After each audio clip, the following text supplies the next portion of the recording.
Hello, this is Gamer Nom-Nom with a new game. What? Hi. I am here with my fabulous Draksketcher, if he wishes to say hi. You're a fucking nerd. Anyway, not wasting any time. I'm ready to go. You ready to go? Yes. Alright, let's do it. Starto. Start toe on this day toe. A tale told by Key. Oh shit, who's gonna be which voice? I don't know. I fucking suck at reading. So I'll be the robot. And you can be the main character and other shit. Sure. I know we've been dating for 6 years. Or 5 years. I'm not sure at this point. It's 5 or 6. But I cannot read it aloud worth that goddamn. Oh Oh no. gosh, I'm being It's on given auto. font settings. Uh, why am I getting font settings? I don't know. Mine's on auto. All the stars in the sky are waiting for you. Why don't you come to the planetarium? Do I have this on auto? I don't know. Uh, I have voice acting too. The planet.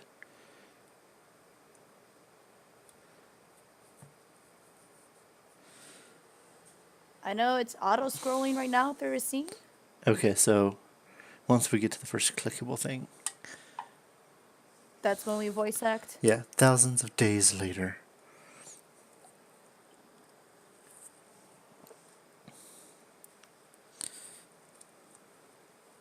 I'm still getting to that point. Mm-hmm. It's right.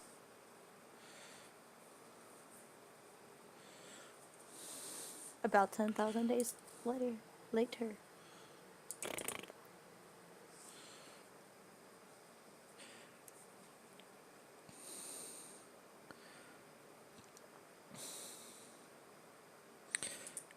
So I'm all the way up to congratulations.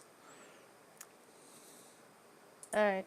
I will let you know when I'm at that. Thank What? you, Zant in the High Tower, for the follow. Yes, thank you as well. Okay, Alright, hold up. I'm there, alright. So, but congratulations. Both my eyes were shot through with light. Oh, this is yours. This is the oh, guy, I this is think. me. Yep. Oh, okay. Hold- totally professional. Oh, it's just because it's wide. Gotcha. Oh, hey, food. How's it going? Welcome to the stream. I'm gonna do. Oh, that does look better. Yeah, I'm gonna just fit to screen. Okay.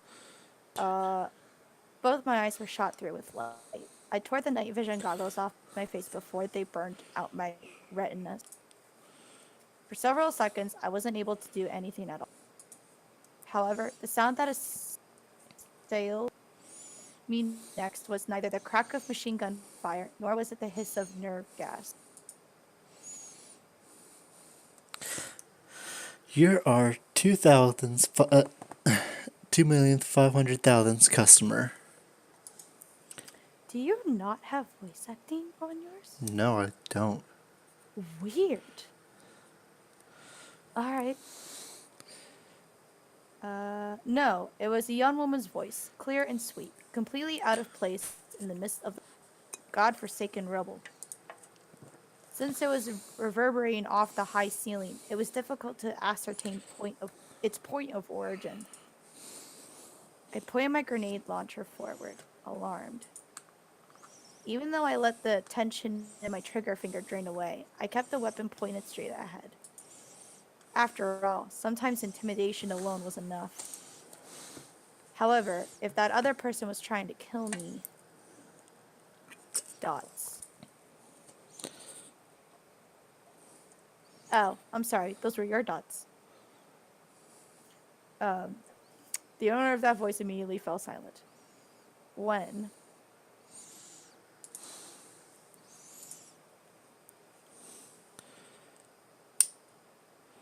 Oh my, that's inexcusable. I humbly beg your pardon.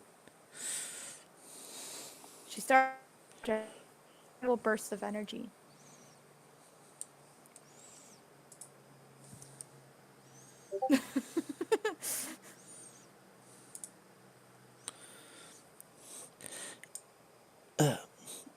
It's quite a long way from the truth, actually. To be precise, you are 2,497,888 customer. I cheated by 2,712 places. And yes, I thought you would just accept it happily. I really had no idea what she was talking about. Waves of bewilderment swirled through my head. Why was there a human being in a place like this? And why a young woman at that? Was this a trap laid by another junker? But if that was the case, why was I still alive? On top of that, why was this girl not quitting her chattering? Good lord, this girl keeps lying. Actually, the number I gave you is not exactly accurate either. Some time ago, I made exceptions to let a little boy and little girl in when they didn't have enough for the admissions fee. So technically, you're the 2,479,290th customer. I sincerely beg your pardon. The figure of a person began to appear out of the light as the persistent after images oozed away. What? She is way too kawaii. It seemed like a short, young woman. I took a close look at her. Huh? Look at her beautiful bouquet she made for us, though. Out of plugs and... It's beautiful. Oh, I like the little flower thing. Okay, she's cute. I'm just also... This is so anime. This is so anime.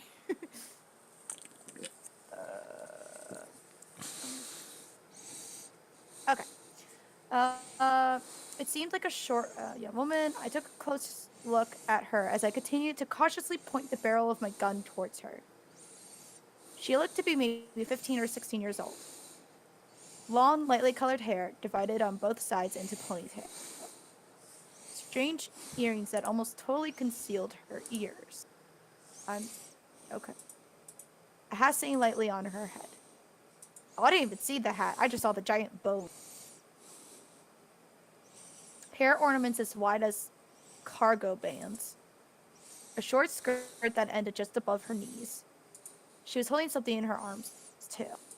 I couldn't imagine that it was a weapon, but its use as anything else was a complete mystery to me. This was simply an impossible scene. Her posture was more rigid and upright than even that of a toy soldier. Oh, that head tilt. Mr. Customer? The ceaseless chatter came to an end at last. She cocked her head slightly. There was a buzzing sound almost like that of a leaf beetle in flight along with her movement. Sorry, I got... Oh. Her long, unruly hair that was parted down the center suddenly billowed out even in the total absence of a breeze. It was almost as if her body was suspended in a sea of weightless silk threads. And at last, I understood. I understood what a defenseless little girl was doing in these uninhabited ruins. This being, who stood smiling like a fool before a man pointing a 40 Millimeter. Yeah, high explosive grenade launcher at her was a robot? Yes, I am a robot. She responded in delight.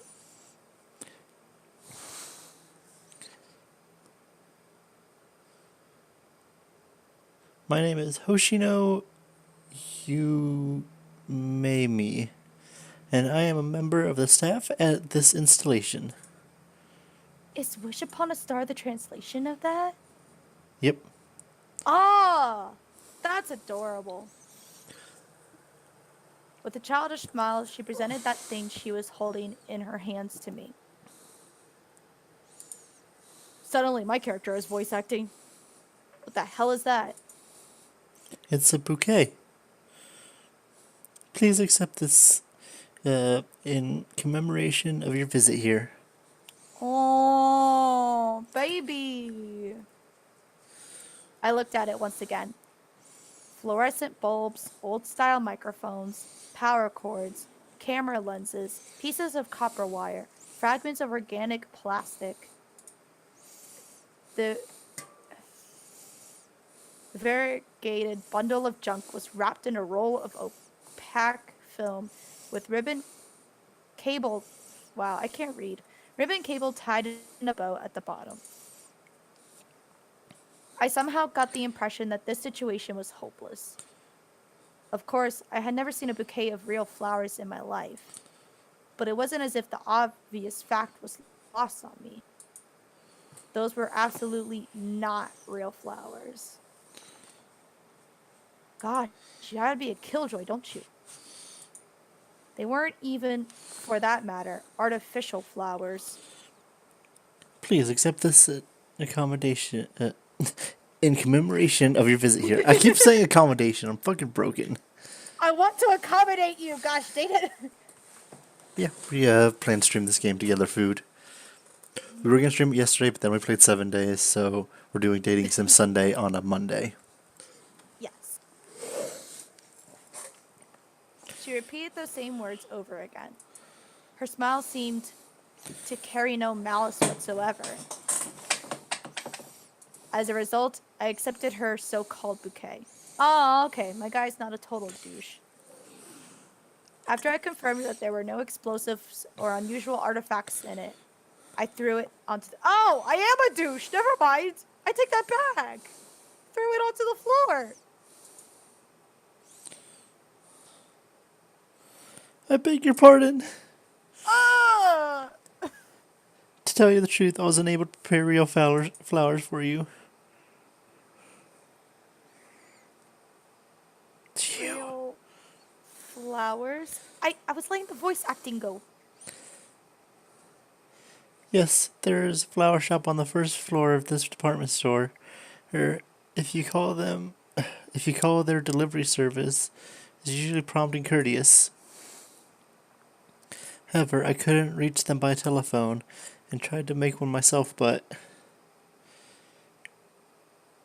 it's embarrassing for me to say this, but I really have no eye for which bouquets are beautiful. I humbly beg your pardon. I had some knowledge about robots. Before the outbreak of the Great War, they comprised one of the prime export industries in the country that had once existed here. They were so exquisitely built that they could not be told apart from human beings with just a single glance. They thought of nothing but serving humans, and I abhorred. I think that's supposed to say abhorred. But, okay. For the good of all mankind. Even so, there was something very odd about the way that this thing standing before my eyes was trying to appease me. Are you broken? Yes, I am just a little broken. Me too! Same. Big mood. Big mood. Ah, thanks, Foodstuffs. I appreciate the additional view for me. She answered as if it were a matter of fact.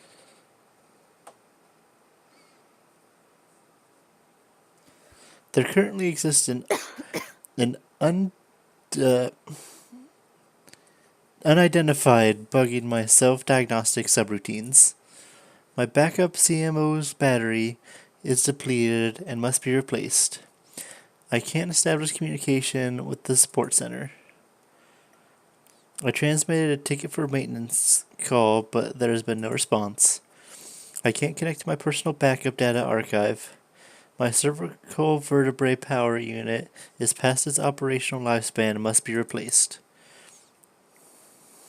She reeled off her defects with more pride than an old man grown utterly tired of life. There also exists known issues with my personal information databases, is my conservation subroutines. Because of them, the tendency to engage in verbose conversation without taking time into consideration has become a unique characteristic of this unit. However, Mr. Manager and the staff said I'm cuter this way, and so I'm allowed to auto-update function to run off of physical media. At this point, I had already abandoned all hope of comprehending what she was saying. I looked around inside the room as I shouldered my grenade launcher. A dusky hemisphere-shaped roof dome. As I looked closely, I saw that there were uniformliness engraved over the entire surface. I think it's just uniform lines. The text is weird. I know! There's like weird spaces where there shouldn't be, and no space where there should be. Uniform lines. There didn't seem to be a single light installed anywhere. I think that's why they give you like font options. I don't know. A large circular platform about 20 meters in diameter. Many plain chairs were closely packed in a radial configuration on that platform. Every single one faced the center of the room and was slightly reclined such that an occupant could look up comfortably. There were 3 doors, each one with a green rectangular guidance light shining above it. I had no idea how this could be, but it meant that there was a private power generator on the premises, and that it was still operational. Judging from the cool dryness of the air, it appeared that the air conditioning was functional as well. There was a mechanism like none I had seen before at the center of the group of chairs. If I were to... What? Oh, okay. My brain went to a grim place. And I thought that was like a robotic skeletal thing. Okay. Like... I obviously go to dark places. If I were to allow my imagination to run wild, I could very easily think that it was a gigantic double-headed black ant. 2 spherical masses, each one with countless holes, were mounted like dumbbell weights on either side of a central shaft. The shaft tilted diagonally, supported by a steel scaffolding. The entire contraption stood in a delicate balance like that of a gyroscope. 2 lights concealed by bullock covers, one on either side of the supports, were illuminating the entirety of the room. They were emitting a frail, harmless, orange-colored light. Well, harmless only when it was not suddenly being shown into the eyes of someone wearing night vision goggles. The top of the ant's head came to about twice the height of a man. Had all the chairs been populated with people, it would seem almost as if those people were worshipping the ant. I had only seen something like this once before in my life. It was in a place far colder than this, in a village that a few survivors of the final massacre had established just inside the perimeter of the 3rd line. The inhabitants of the village had fashioned a strange, cylindrical idol out of the wreckage of battle mechs and placed it in a church with a shattered roof. They named it after a summer flower that had disappeared from this earth long, long ago. They danced in circles around that idol, praying to it in words I could not understand. If it's not a sunflower, I will be very disappointed.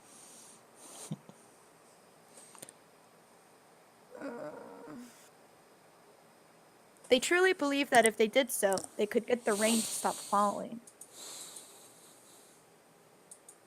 Mr. Customer, would it be okay if we started over again? I came to as soon as I heard her voice. She continued to be totally unconcerned about the fact that a grenade launcher had just been leveled at her. Didn't we already stop pointing it at her? Mr. Customer, are you our first customer in exactly 29 years and 81 days. Welcome to the rooftop planetarium of the Flower Crest department store. Oh. Aw. She bowed deeply as she said this.